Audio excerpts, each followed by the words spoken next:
Assalamualaikum warahmatullahi wabarakatuh. Salam sejahtera bagi kita semua. Perkenalkan, saya Cindiayu Aisyah, kelas 12 UTKP UG, SMK Nurul Islam. Yang saya hormati Bapak Muhammad Eko Nurul As-Siddiq, Sarjana Pendidikan Islam, selaku guru pembimbing mata pelajaran Pendidikan Agama dan Budi Pekerti. Baik, langsung saja pada video kali ini saya akan membahas tentang bab pernikahan, yakni indahnya membangun mahligai rumah tangga. Yang pertama adalah anjuran menikah. Apa sih pernikahan? Tentu kita sudah tidak asing lagi ya dengan kata pernikahan. Pernikahan adalah sunatullah yang berlaku umum bagi semua makhluknya.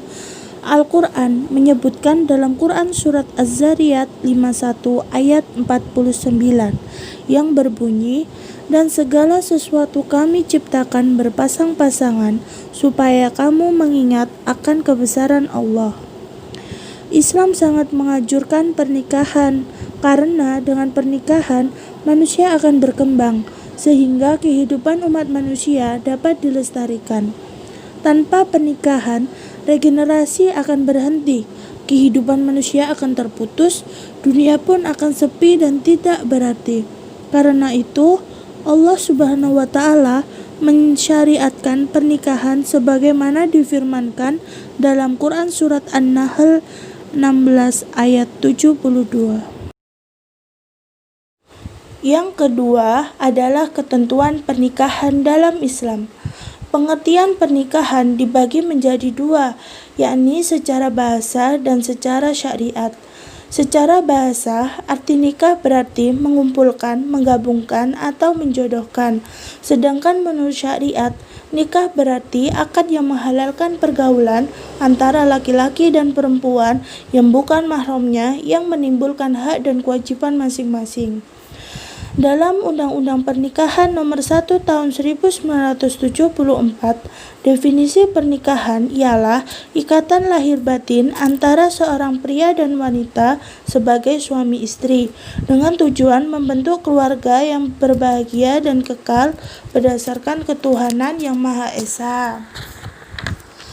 Seseorang yang akan menikah harus memiliki tujuan positif dan mulia. Adapun tujuan dari pernikahan yaitu sebagai berikut. Yang pertama, menikah bertujuan untuk memenuhi tuntunan naluri manusia. Yang kedua, menikah bertujuan untuk mendapatkan ketenangan hidup. Yang ketiga, menikah bertujuan untuk membentengi akhlak.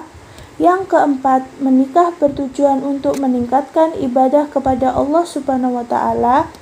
Yang kelima, menikah bertujuan untuk mendapatkan keturunan yang soleh. Yang keenam, menikah bertujuan untuk menegakkan rumah tangga yang islami. Selanjutnya, ada hukum pernikahan. Para ahli fikih sependapat bahwa hukum pernikahan tidak sama penerapannya kepada semua mukallaf, melainkan disesuaikan dengan kondisi masing-masing, baik dilihat dari kesiapan ekonomi, fisik, mental, ataupun akhlak. Oleh karena itu, hukum pernikahan dibagi menjadi 5. Apa saja sih hukum pernikahan itu? Yang pertama, yaitu wajib. Yang kedua, sunnah. Yang ketiga, mubah. Yang keempat, haram. Dan yang kelima adalah makruh. Perlu kita ketahui, ternyata tidak semua orang dapat dinikahi. Ternyata ada juga loh orang-orang yang tidak bisa dinikahi.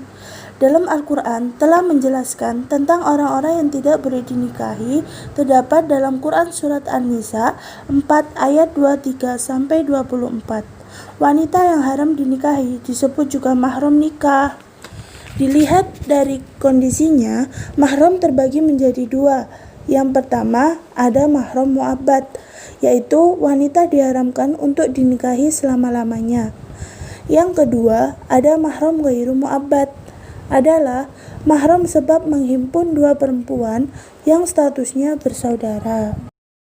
Selanjutnya, ada rukun dan syarat pernikahan. Menurut jumhur ulama, sebagaimana juga mazhab Syafi'i mengemukakan bahwa rukun nikah ada 5, yaitu sebagai berikut. Yang pertama ada calon suami. Yang kedua ada calon istri. Yang ketiga ada wali, yaitu bapak kandung mempelai wanita, penerima wasiat atau kerabat terdekat. Yang keempat ada 2 orang saksi. Dan yang kelima ada sigah atau ijab kabul, yaitu perkataan dari mempelai laki-laki atau wakilnya ketika akad nikah. Ternyata ada pernikahan yang tidak sah juga loh. Apa saja sih? Yang pertama, pernikahan mut'ah. Yang kedua, pernikahan syigar. Yang ketiga, pernikahan muhallil. Yang keempat, pernikahan orang yang ihram. Yang kelima, pernikahan dalam masa iddah. Yang keenam, pernikahan tanpa wali. Yang ketujuh, pernikahan dengan wanita kafir selain wanita-wanita ahli kitab. Dan yang kedelapan, menikahi mahram. Yang ketiga adalah hak dan kewajiban suami istri. Dengan berlangsungnya akad pernikahan, maka memberi konsekuensi adanya hak dan kewajiban suami istri yang mencakup 3 hal sebagai berikut.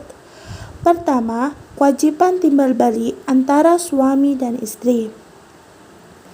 Kedua, kewajiban suami terhadap istri. Ketiga, kewajiban istri terhadap suami. Dan yang terakhir, yakni poin keempat, adalah hikmah pernikahan. Nikah disyariatkan Allah Subhanahu wa Ta'ala melalui Al-Quran dan Sunnah Rasul-Nya. Oleh karena itu, mengandung hikmah yang sangat besar untuk keberlangsungan hidup manusia, di antaranya sebagai berikut. 1. Terciptanya hubungan antara laki-laki dan perempuan yang bukan mahram dalam ikatan suci yang halal dan diridhoi Allah Subhanahu wa Ta'ala. 2. Mendapatkan keturunan yang sah dari hasil pernikahan. 3. Terpeliharanya kehormatan suami istri dari perbuatan zina. 4. Terjalinnya kerjasama antara suami dan istri dalam mendidik anak dan menjaga kehidupannya. Dan yang kelima, terjalinnya silaturahim antar keluarga besar pihak suami dan pihak istri. Demikian penjelasan dari saya, kurang lebihnya saya mohon maaf. Akhir kata, wassalamualaikum warahmatullahi wabarakatuh.